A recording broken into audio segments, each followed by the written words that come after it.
I never used to be much of a collector, but that certainly changed over the last few years. In 2018 especially, I went a little more gung-ho than I normally do. There's plenty of cool stuff, actual kids' toys and high-end collectibles, but there's also been a few annoying acquisitions. So I wanted to try something a little new here and talk about my 5 favourite and 5 frustrating additions to my toy collection in 2018.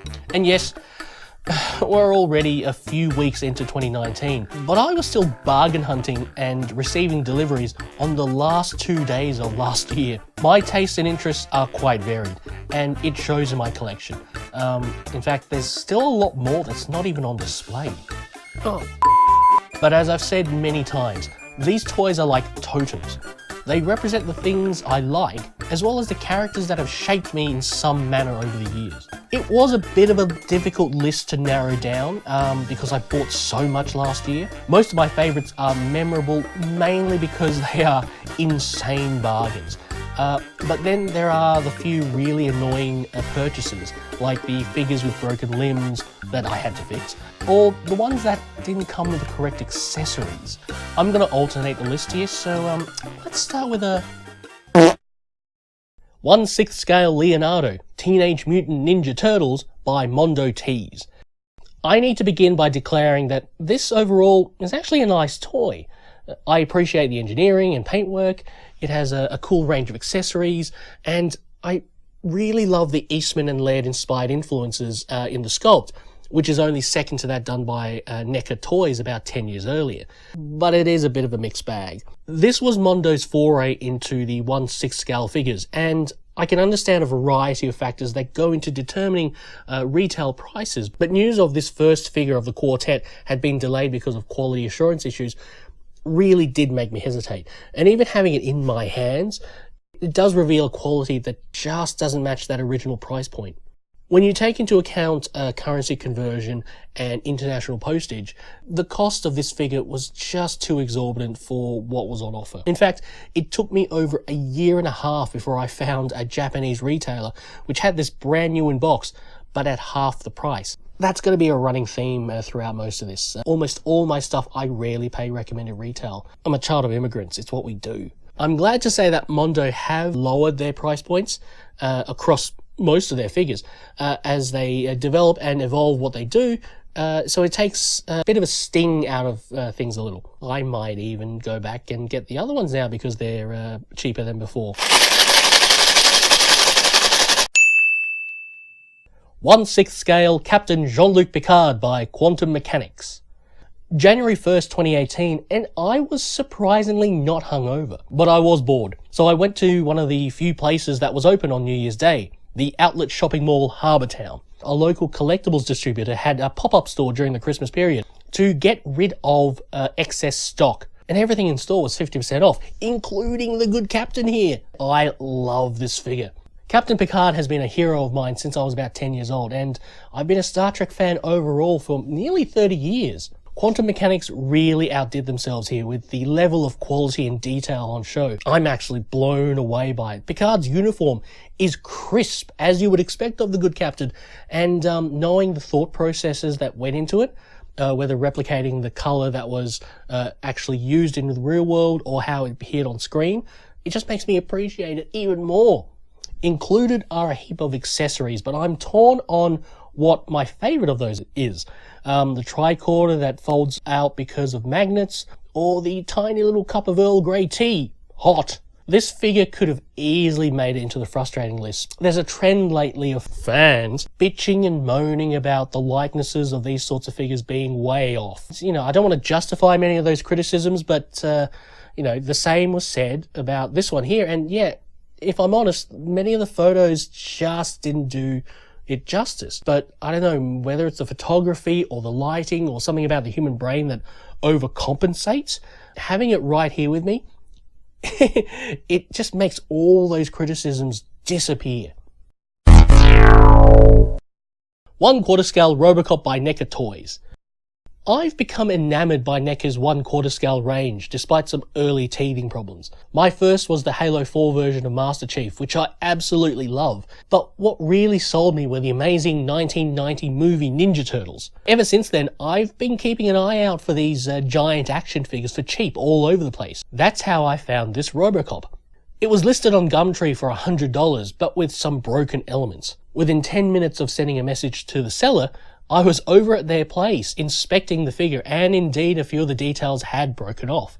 It was also missing the old hand, and some of the joints were not only loose, they just came apart.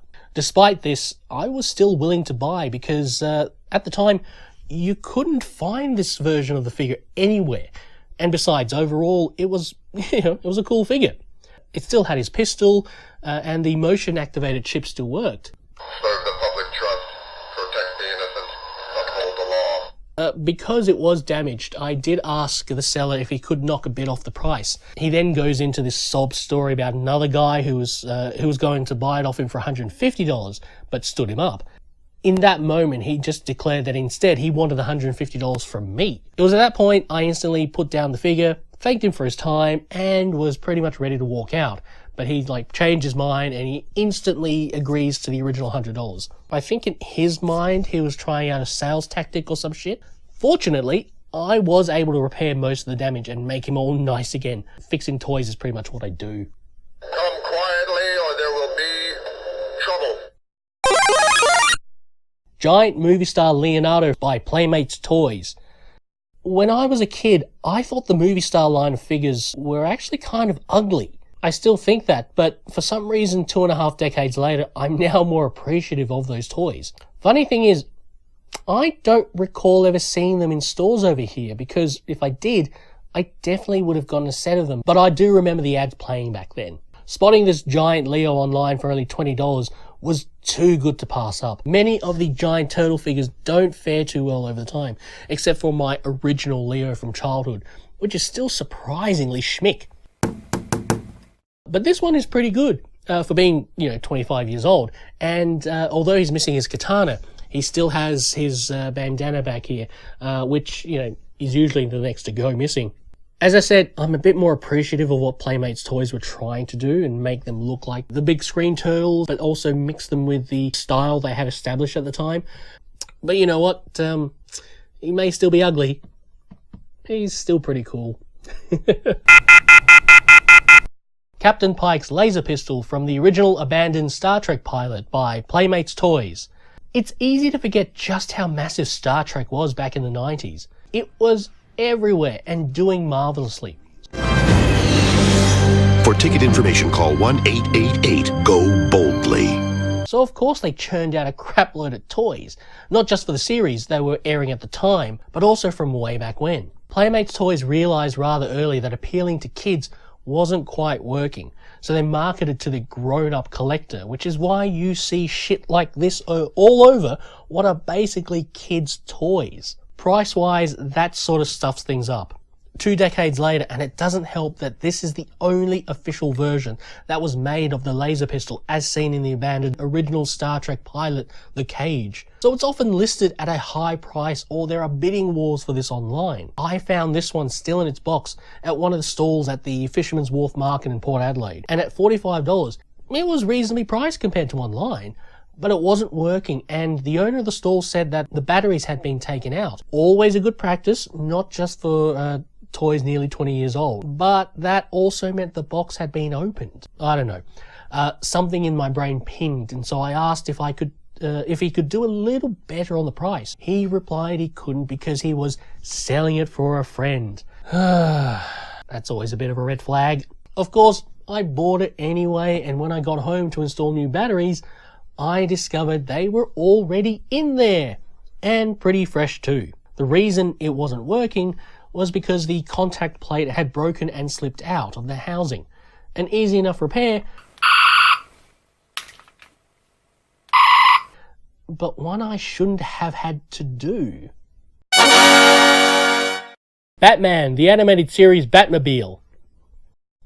I first saw Batman the Animated Series when I was about 9 years old, and it's been my all-time favourite incarnation of the Dark Knight, without knowing how groundbreaking this series was for television animation, until many years later. Despite this, I originally resisted the recent DC Collectibles release of the toys because it was still early on in my collecting.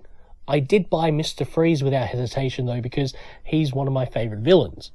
That all changed with this animated series Batmobile, my favourite version of the vehicle. Originally released in 2015, I found it secondhand on eBay for less than half what others were asking for it. It was still in excellent condition with all of its packaging. I suspect that it was an ex-display in their bricks and mortar store. At about 60 centimeters long, it's a bloody beautiful beast. Not only do the headlights and taillights and even the jet exhaust all light up, but the cockpit displays all glow too. It's just all so pretty. When I said before that things changed upon arrival of this Black Beauty, I mean it opened the floodgates. I went from one shelf featuring my original Kenner and Adam West stuff to more than 3 shelves of Batman and may eventually need more. I started collecting the animated series figures, as well as the Arkham video game figures. 1/4 scale figures by NECA Toys, the Mondo 1/6 scale animated series figure, and even the 1/6 scale Arkham figures from Hot Toys. Bloody Hot Toys.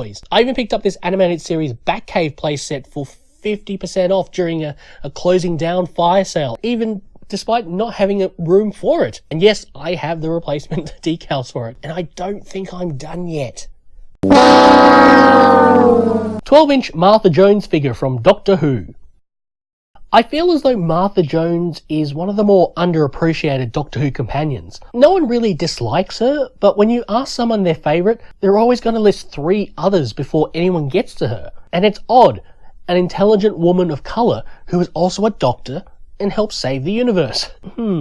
2007 was definitely a different time when it came to celebrating, let alone talking about these things. But I always thought she was cool. And so I was determined to have her represented on my shelf when I began collecting New Who stuff. I was fortunate to find a local Gumtree listing for this mint in box figure, and an absolute bargain at only $25. But here's the thing.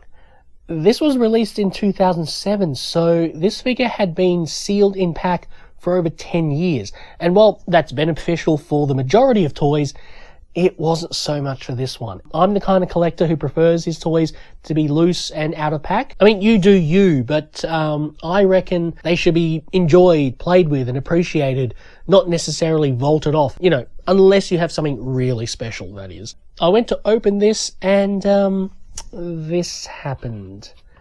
The very thin faux leather jacket had bonded to the blister packing holding the figure in place, damaging the back of the jacket as I gingerly removed her from the packing.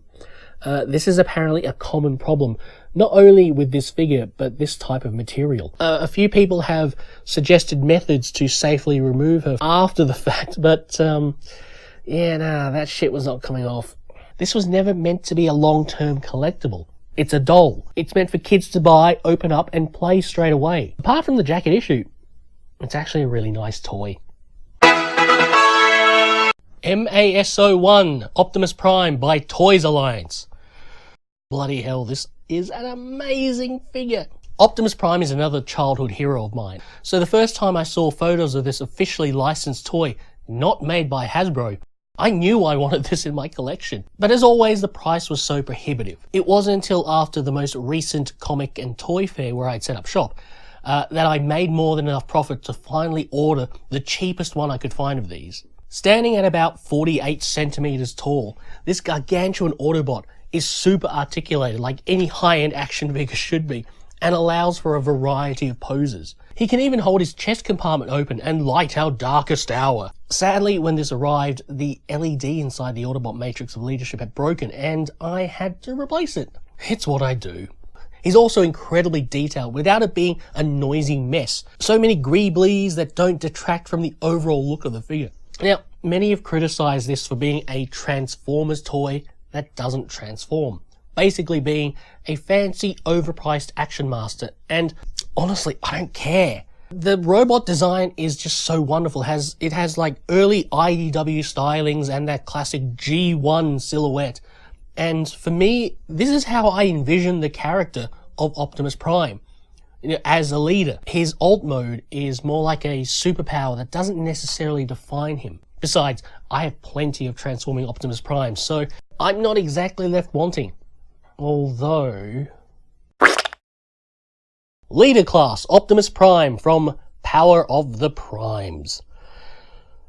Hasbro has tried really hard to recapture the G1 aesthetic. However, most of those attempts have been a mixed bag, and this Optimus Prime figure exemplifies that. Here in Australia, this retailed for $90, which is bloody insane and makes little sense. I was fortunate to pick one up at Big W when they had an introductory sale for about $68. $1 off a dirty joke. But even then, I think it's a bit much. Fans talk about the silhouette of the designs, and yeah, look, from the front, he definitely has that traditional looking Optimus silhouette. It's there, it's nice. Even the head sculpt is probably the best Hasbro has ever done. It's really cool. But the back of him is hideous. And, all this kibble here, it's useless and pointless. It's trying to preserve that G1 look. I really like the Power of the Prime's gimmick of having the former version of the character emerge from the larger final form, with the final form being somewhat like an armor. At least that's how they describe it on the box.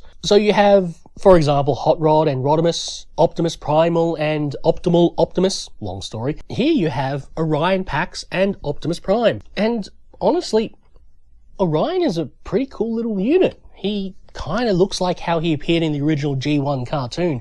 Again, that head sculpt is really, really nice. He has some very cool articulation, and his kibble is barely a distraction. In fact, I just want to buy this figure on its own, but even at $68, that's too much for just this. As for the alt mode, there's always been a trade-off in whether the alt mode or the robot mode is the better looking of the two. And here it's garbage. These are the instructions. It's double-sided. I fell asleep the first time I did this. His vehicle mode is ugly as balls. Admit it, fellas. Little thought was put into how to make it look good, and more into how do we fold it up and hide all this mess. And that just makes this kibble even more pointless and ugly. I mean, the Toys Alliance figure may not even transform, but when given the choice of how I want to play and pose it, I at least want to not be horrified and put off by the other option. Yet this thing is marketed to kids. I mean, it says here, ages 8 and up. It's not toyetic enough to be so. There's just no fun in it. Its complexity and price point is aimed at the collector, the grown-up collector, but the quality is just not there. In fact, I think the Cyberverse version of Optimus is a far better toy. Much more toyetic, much more fun to play with. This is an actual toy. It looks good. It's a disappointing mess, playing on nostalgia with only one barely redeeming feature. And even then, this is too expensive on its own.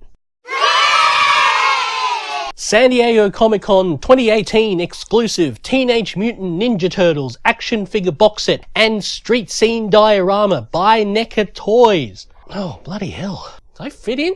This one makes the top of the favourites list for the year, not only because I'm a Ninja Turtles fan through and through, but also the circumstances surrounding how I got this. Convention exclusives are a bastard to get a hold of, especially when you're on the other side of the world, and the oh so lovely resellers on eBay are trying to take advantage of that. So I pretty much gave up any hope of obtaining one of the most prized collectibles in TMNT fandom. I was content in settling for the more affordable, cut-down re-release coming out early 2019. In the US, it's only sold at GameStop, and here in Australia, places like popculture.com have them for pre-order. Speaking of popculture.com, they are one of the major sponsors for Supernova Expo, and so are offered a pretty sweet position in the dealer's hall at every show. Normally, I leave my shopping to the end of the weekend of a con, but this time some friends and I went browsing early, and that's where we spotted a stack of these being sold for less than half the price of anywhere else online. I couldn't get my debit card out fast enough. Amazingly, these were so cheap, it sort of puts me off getting the 90s movie star figures because they're horribly inflated prices online. Oh geez, Somehow, NECA keep hitting the sweet spot with these. Oh, I should probably sit. I was already in love with the 1/4 scale NECA figures released in the previous year, and still absolutely enamored by all the details and accuracy to the original Jim Henson Creature Shop suits in the 1990 film. As I said before, the movie star line from the 90s just wasn't cutting it. But these 6-inch figures are one of those releases fans have been waiting for years, maybe even a couple of decades, because they look like actual toys as opposed to high-end collectibles, even though the price tag and exclusivity make them exactly that. Even at this scale, the details and accuracy are wonderful, and are much more toyetic than their larger counterparts. The icing on the cake is this street scene diorama, which is just unnecessary in how bloody massive it is. In fact, it needs its own table to display it. But it's just magnificent, offering multiple levels to display these figures, and also allows a certain level of customization, some of the parts being able to swap around. It really is the complete package, and something I never thought I'd own. And so that's my list. There are plenty of honourable and dishonourable mentions, but again, most of them are because I got them for really cheap, and the story of how I acquired them is possibly rather interesting. I may make a separate list on my website, oldtrenchy.com. Anyway, thanks for watching. I'm hoping to do more of these, but in the meantime, I'm going to continue toy hunting, and hopefully I can find some treasures. Here's to a fruitful 2019.